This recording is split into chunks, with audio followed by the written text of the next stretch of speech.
네, 안녕하십니까. 오늘은 부처님 열반과 관련된 좀 이야기를 해드릴 텐데요. 제가 이 이야기를 하게 된 배경은 제가 되게 좋아하는 프로그램이 있어요. 유튜브에서 하는 건데 책을 대신 읽어주는 이제 프로그램이에요. 그런데 보니까 불교에 대한 이야기를 이번에 컨텐츠를 다뤘던데 부처님께서 설사로 돌아가셨다 이렇게 표현이 되는 거예요.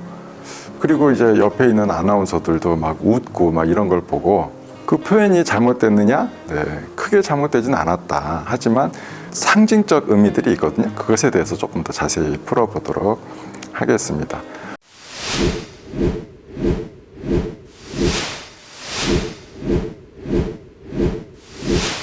부처님께서는 연세가 이제 80세가 되시고 당신이 온 몸이 낡은 수레와 같다라고 표현하셨어요. 그 정도로 몸이 쇠약해지시고 그러셨죠. 그래서 이미 이제 열반에 다가왔음을 아시고 떠나십니다. 일종의 뭐 열반 여행, 죽음을 준비한 여행을 떠나십니다. 그러다가 공양을 이제 받으시는데 그게 이제 문헌상 기록을 보면은 돼지고기가 조금 들어간 그런 음식이라고 되어 있습니다.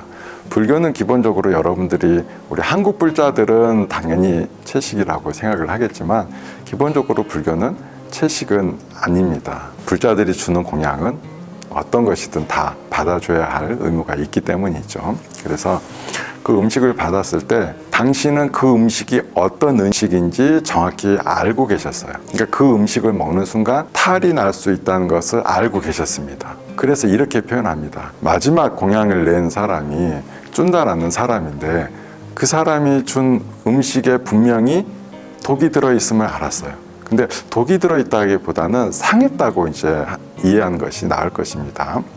왜냐하면 그 쭌다가 공양을 낼 때 나름 잘 준비해서 준 음식이니까. 근데 재료가 좀 상했던 거죠. 그 음식을 받아서 부처님께서는 이 음식은 열에만이 소화할 수가 있느니라. 내가 먹고 난 다른 것들 더 준비했을 거 아니에요. 여러 스님들을 드리기 위해서 다른 음식은 땅을 파서 묻고 흙으로 덮어라 라고 아주 구체적으로 표현하세요. 그건 뭐죠? 딴 사람은 먹으면 어떻게 돼요? 큰일 난다는 거죠. 그래서 이미 당신은 그 음식이 마지막 공양이라는 걸 알고 계셨던 거죠. 무엇이든지 그렇잖아요. 때가 있고 어떤 계기가 있잖아요. 그래서 그 음식이 계기가 되었지만 이미 그것을 알고 계셨다. 그래서 그것을 알으신 뒤에 아주 큰 이제 탈이 나십니다. 이게 몸은 자체적으로 면역 반응이 있어서 독이 든 음식을 막 먹으면 어때요? 다 내보내죠. 그래서 거의 탈진에 이르십니다. 그리고 나서 다 걱정을 하는 거죠. 제자들도 걱정하고 쭌다도 걱정하고. 그때 부처님께서 어떤 말씀을 하셨느냐? 그러니까 이제 왜 이야기를 하냐면 부처님께서 혹시나 그 음식을 드시고 돌아가셨다. 한번 상상해 보세요. 제자들이 수천 명이 되고 그 따르는 수많은 왕들이 있는데 만일에 부처님이 그 음식 먹고 돌아가셨다. 근데 그 음식에 나타낸 증세가 전형적인 독을 먹은 그 증세였고 그럼 마지막 음식을 준 사람은 어떻게 됐을까요? 죽죠? 네, 100% 죽습니다. 왜냐하면 부처님을 따르는 이들이 제자들도 있지만 수많은 왕들도 있기 때문이죠. 그 왕들이 용납을 안 하는 거죠. 너는 어떻게 부처님을 돌아가시겠느냐라고 그 사람을 죄를 줄 것입니다. 그런데 부처님께서는 그것도 역시 아셨어요.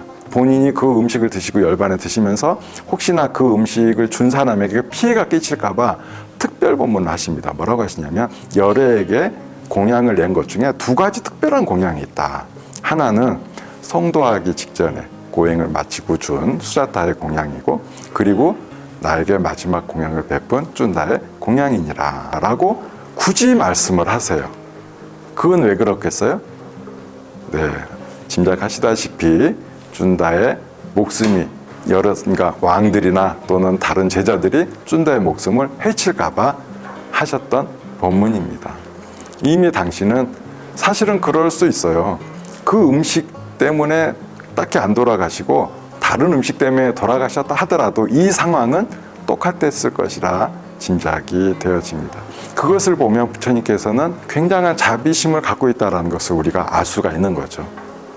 당신에게 해로운 음식을 준 사람도 보듬어 주었고 그리고 그 사람이 혹시나 내가 열반에 든 뒤에 피해를 당할까 봐 그것까지 다 장치를 마련해 놓고 열반에 드셨다라는 것을 알 수가 있습니다. 그래서 그 프로그램에서 표현이 되었다, 뭐 설사 때문에 돌아가셨다 이런 것들이 사실은 이제 그 프로그램에서 되게 이제 희화해서 좀 우습게 표현이 되었지만 그럴 일은 아니다. 제가 이제 이 영상을 찍는 이유는 그것을 보고 많은 분들이 부처님은 설사 때문에 가셨다 해서 부처님의 열반의 의미를 너무나 단편적으로 이해할까봐 이 얘기를 하는 것입니다.